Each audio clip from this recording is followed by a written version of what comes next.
할렐루야. 오늘 이 밤에 나오신 여러분을 주님의 이름으로 축복합니다.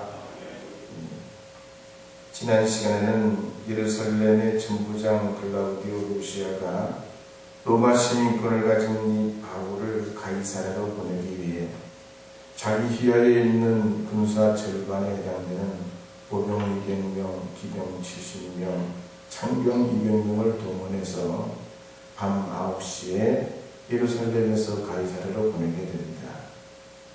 그러면서 펠릭스 총독에게 편지를 써서 이 바울이 유리하도록 그렇게 변호를 하기로 합니다.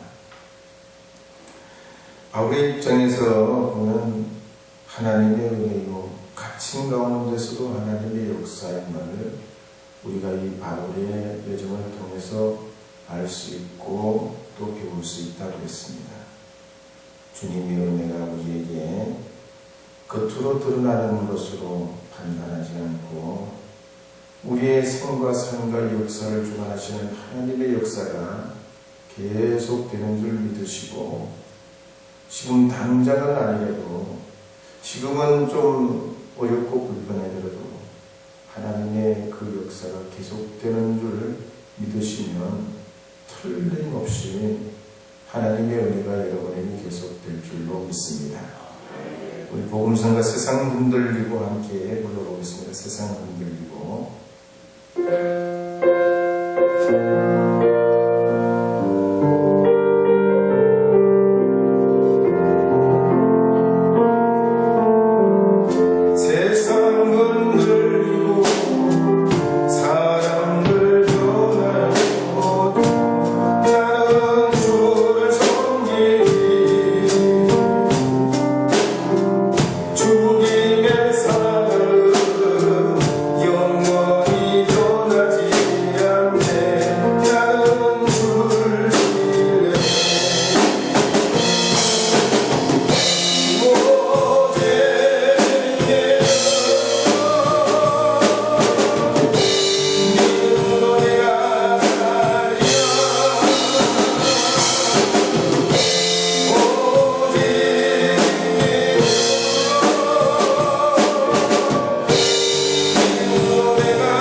코로나를 먹이면 눈물을 오늘도 어김없이 해야 되겠죠.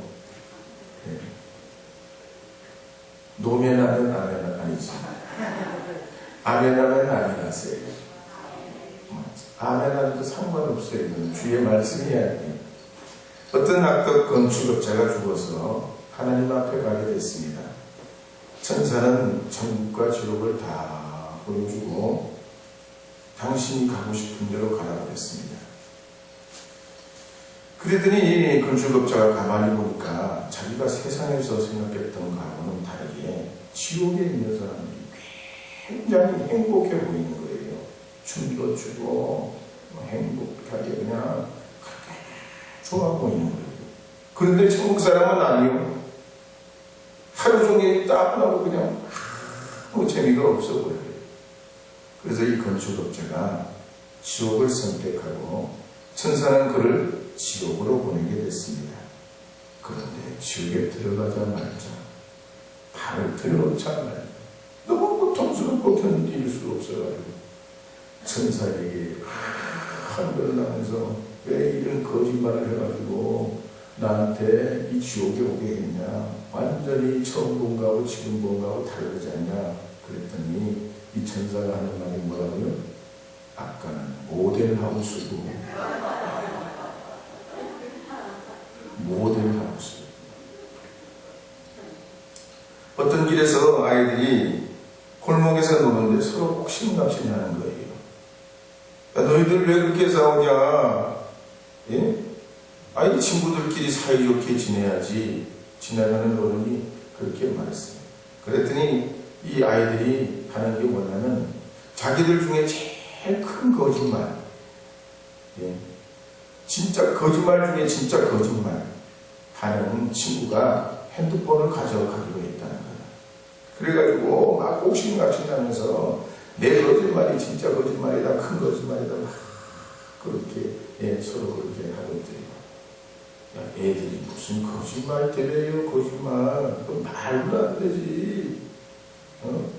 내가 말이지 니들만 할 때는 한 번도 거짓말 해본 적이 없어. 그랬더니 애들이 쭉 그지. 그러면서 한 녀석이 일어나서 하는 말이야. 야, 우리가 졌다. 아저씨 주고 가자. 그러고 다 하는 거 아니에요. 독일 속담에 보면 웃음은 울음보다 멀리 간다고 했습니다. 웃으시면 명약이 돼요. 그래도 안 웃으셔도 상관없어요. 그렇지만 이 웃음은 불가리스보다 세. 암세포도 죽여. 코로나도 이겨요. 여러분 어려운 중이시지만 하나님이 함께 하신 줄 믿고 계속 나아가시면 지금은 당장 복음의 열매가 없고 내가 믿었는데 믿음으로 살았는데 나는 왜 이 모양 이 꼴이냐 그럴 수 있지만 스티브 잡스가 그런 말을 한 적이 있어요. 여정이 곧 보상이다. 여정이 곧 보상이다. 지금 당장은 아니에요. 지금 이 순간에 그게 나중에 되돌아보면 하나님의 축복이고 가장 힘들어하고 고단해하고 피곤해하고 어려웠던 그게 우리의 지나온 삶을 되돌아보면 그게 축복이었다는 거예요. 요즘 집값 하기도 어렵고 전세값, 집값 힘들고 어렵고 이럴 때 내가 왜 이래야 되냐, 뭐하고 이래야 되냐 그럴 수 있지만 여러분 그게 하나님의 축복의 과정인 줄 믿으시기 바랍니다. 은혜로 받기를 바랍니다. 구주의 십자가 고열을 한번 더 보겠습니다. 구주의 십자가 고열.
저만 그랬던 게 아니라 우리 한국교회 은혜가 있을 땐 교회에서 말이죠. 찬송하는 곳까지 그냥 1시간, 2시간 계속 부르면서 그랬던 기억이 있어요. 하나님이 참 우리 한국을 사랑하시고 또 여러분 모두를 사랑하셔서 그때 그 은혜의 경험이 오늘 우리 이 한국교회를 직행하고 나가고 기도하고 믿음 가운데 나아가도록 하나님 그 은혜와 능력의 축복의 그런 추억이 되게 하신 줄 믿습니다. 이제 사도행전 24장 1절 2절 말씀, 24장 1절 2절 말씀 읽어보겠습니다. 다세오의 대제사장 아나니아가 어떤 장로들과 한 변호사 더돌로와 함께 내려와서 총독 앞에서 바울을 고발하니라. 바울을 부르매 더돌로가 고발하여 이르되, 이제 바울이 가이사라로 호송된 지 닷새가 지났습니다. 그런데 대제사장 아나니아는 기어코이 바울을 끝장내겠다고 치밀하게 준비하고 변호사 더돌로를 대동하고 가이사라로 내려왔습니다. 그리고 벨릭스 총독에게 이 바울을 고발해서 아주 궁지로 몰아붙여 죽여버릴 작정입니다. 더욱이 변호사 더돌로로 말할 것 같으면 달변가고 간사하기 짝이 없고 자기 이익을 위해서는 어떤 거짓말도 꾸며내는 사람이라 이 벨릭스 총독 앞에서 온갖 아첨을 떨면서 바울을 송사하기 시작합니다. 그래서 24장 3절 4절 말씀을 보면 이렇게 기록합니다. 함께 읽어보겠습니다. 벨릭스가 가여 우리가 당신을 힘입어 태평을 누리고 또 이 민족이 당신의 생명으로 말미암아 여러 가지로 개선된 것을 우리가 어느 모양으로나 어느 곳에서나 크게 감사합니다. 당신을 더 괴롭게 아니하게 하여 우리가 대강 여짜옵나니 관용을 들으시기를 원합니다. 그렇지만 이 더돌로가 말한 대로 로마 제국은 현실이 태평성대가 아니었습니다. 속빈 강정이지요. 도시에서는 큰 땅을 가진 사람들은 대저택에 살고 많은 부를 누렸지만 남의 땅을 빌려 사는 농사짓는 소작인들, 작은 땅을 가지고 있는 사람들은 살다가 경제적 어려움 때문에 노예로 전락하고 근근히 돕고 살고 그것도 아니면 군대에 입대했던 것이 로마 제국의 현실이에요. 치안이 미치지 못했던 곳은 산적이나 해적들이 드글거리고 여성들은 가부장적 제도 아래서 정말 숨죽여 살았습니다. 그러면서 신분이 낮은 노예 집안에 노예로 간 여자들이 남자 자유인들과 어떻게든 만나서 결혼하려고 애를 썼어요. 그래야 자유인이 됐기 때문에. 그러면서 소수민족들은 같은 도시라도 같은 도시 안에 살아도 구역이 따로 있어요. 그 구역에 살면서 세금 내고 로마 제국의 속국으로 시민으로 살면서 온갖 여러 가지 어려움이 많았기 때문에 이 사람들이 할 수 있는 것은 똘똘 뭉치는 거야. 똘똘 뭉쳐. 그래서 유대인들은 바벨론 포로 이후에 지중해 도시 곳곳에 살면서 로마 제국 당시에 500만 명 혹은 600만 명 정도 되는 이 사람들이 도시마다 10%에서 15% 각 지중해에 있는 도시들마다 10% 15%가 유대인들로 된 그런 마을들이 있었습니다. 그래서 역사가 요세푸스의 글에 따르면 이 주전 49년경에도 이 유대인들이 똘똘 뭉쳐가지고 청원을 넣어가지고 자기 율법들대로 이 사건을 판단해달라고 소송을 제기하고 주 70년경에는 안디옥에서 큰 화재, 불이 일어나는 사건이 있었는데 그게 유대인들과 관련이 되게 되죠. 또 112년에서 115년 사이는 이집트와 또 그 근동 지역에 큰 소요가 일어나가지고 무자비한 진압이 뒤따르게 됐습니다. 그런데 무슨 태평성대요.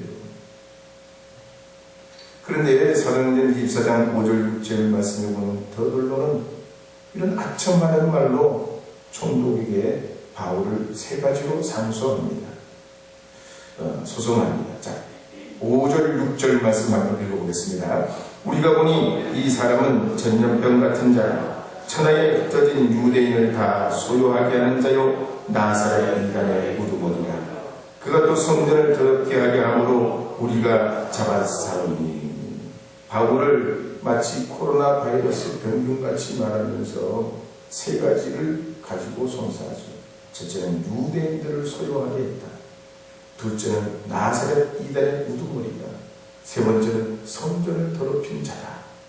이 세 가지 제목은 벨릭스 총독에게는 정치범과 같은 이 바울이라는 생각을 갖게 하고, 유대인들에게는 마땅히 율법을 훼손시킨 중죄인으로 죽어마땅한 죄인으로 생각하게 하는 그런 제목이었습니다. 그러니 이 더둘로의 이 송사 가운데 함께 이미 그 재판 자리에 참석해가지고 분위기를 아주 험상궂게 만들고 보이지 않는 압력을 형성하기 위해서 유대인들이 함께 대동해가지고 그 자리에 있었던 겁니다. 그러나 우리는 그리스도인들은 그렇지 않죠. 예수님의 가르침을 따라 사람들에게 사랑을 베풀고 긍정적인 영향을 주는 것이 그리스도인들입니다. 그런데 이 더둘로는 무고한 바울을 아주 나쁘게 비난하고 법적으로 죄인으로 몰아가면서 기가 막힌 언변으로 진리를 왜곡하고 있는 겁니다. 프랑스의 나폴레옹도 그랬습니다. 휘하의 육군이 연전연승을 거두게 되자 불도저식으로 러시아를 공격하게 됩니다. 역사적으로 봐도 러시아를 공격해가지고 이긴 민족 문화는 몽골밖에 없습니다. 간간히 스페인이나 폴란드가 한번 점령했다가 큰 화를 일으키는 있지만 어쨌든 역사적으로 러시아를 정복했던 민족은 몽골 하나밖에 없어요. 그런데 이 천하의 불도저 나폴레옹이 러시아를 공격하려고 총력을 핍니다. 러시아 군대는 별 저항 없이 프랑스의 나폴레옹 군대를 어떻게 이기지 못하는 것처럼 뒷걸음질 치면서 후퇴를 거듭해요. 계속 후퇴를 거듭해요. 그러니까 이 프랑스 군대가 자기들이 막 잘 싸워가지고 쟤들이 겁먹고 도망가는 줄 알고 점점 깊이 러시아 내륙 안으로 들어갑니다. 그런데 이 러시아는 겨울이 오기를 기다렸거든요. 결국 이 프랑스군은 지칠 대로 지치고 겨울이 오자 얼어 죽고 병들어 죽고 싸우지도 못하고 러시아 땅 모스크바도 채 밟아보지 못하고 그들은 다 대피하게 됐습니다. 1859년 오스트레일리아에 이민을 와서 살게 됐던 한 부자가 있습니다. 이 사람은 목장을 가지고 경주말을 키우고 자기 농장에서 넓은 사냥터를 운영해놓고 상류층들이 와서 그곳에서 놀다가는 명소를 만들었습니다. 그래서 그것이 진짜 사냥터 같게 하기 위해서 영국에서 뻥이나 새나 토끼나 이런 것들을 들여와가지고 풀어놓고 거기 넓은 땅에 사냥터처럼 그렇게 해놓은 거예요. 처음에는 토끼를 24마리를 들여왔답니다. 24마리. 근데 이 토끼가 재앙이라는 거예요. 이 토끼가 수백 마리가 되고 수천 마리가 되고 번식력이 얼마나 좋은지 10년이 지나니까 200만 마리가 되더랍니다. 토끼는 계속 늘어나고 그놈의 토끼가 계속 늘어나고 호주 전역에 이 토끼가 퍼져나가고 1920년이 될 때는 토끼가 믿거나 말거나 100마리가 됐다는 거예요. 온 들에 풀을 다 뜯어먹고 완전 재앙. 산천초목을 싹쓸이하는 거예요. 다른 동물들 먹이까지 다 먹어치우는 겁니다. 사람은 그래서 이익을 따라 움직이면 안 돼요. 하나님의 진리를 따라 살아야 됩니다. 예수님께서 복음을 증거하실 때도 그랬어요. 이익을 따라서 예수님이 막 감동을 주고 치유의 역사를 일으킬 때는 예수님을 환호하고 연호하면서 예수님 호산나 다윗이다 존경 그랬지만 정작 예수님이 십자가에 못 박힐 때는 자꾸 바라바를 놔주고 예수를 못 박으라, 바라바를 놔주고 예수를 못 박으라고 그냥 그렇게 카멜레온처럼 생각을 달리하고 무리 속에 자기를 감추고 있었습니다. 그러나 우리 그리스도인들은 세상 사람들과 같이 위선 가운데, 거짓 가운데, 탐욕 가운데 살아서는 안 되는 것입니다. 그래야 복음이 되고 그리스도께서 영광을 받으시는 줄 믿으시기 바랍니다. 왜냐하면 잠언 8장 13절에 보면 이렇게 기록하고 있습니다. 잠언 8장 13절입니다. 여호와를 경외하는 것은 악을 미워하는 것이라. 나는 교만과 거만과 악한 행실과 패역한 입을 미워하느니라. 마태복음 5장 16절도 있겠습니다. 이같이 너희 빛을 사람 앞에 비치게 하여 그들로 너희 착한 행실을 보고 하늘에 계신 너희 아버지께 영광을 돌리게 하라.